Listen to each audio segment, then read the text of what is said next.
Pria kribo bayar makan seenaknya di warteg sempat potong rambut buat kelabui polisi.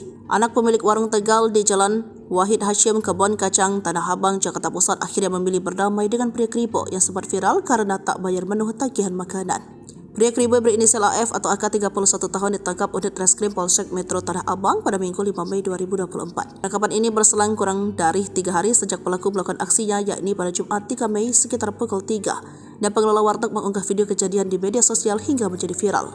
Aditya mengatakan sebelum ditangkap pelaku memotong rambutnya agar lepas dari penyelidikan polisi. Pelaku, Ibu Aditya, melakukan ini usai menyadari dirinya viral di media sosial. Menurutnya, polisi semula menyangkakan pelaku dengan pasal 335 Kitab Undang-Undang Hukum Pidana tentang perbuatan tidak menyenangkan. Namun pengelola warteg Gugun kemudian mencabut laporannya pada Senin. Sementara itu, seorang yang diduga rekan AK dan sempat melarikan diri saat berusaha ditangkap di kawasan Karet Tengshin, Tanah Abang, Jakarta Pusat saat ini masih dalam pencarian.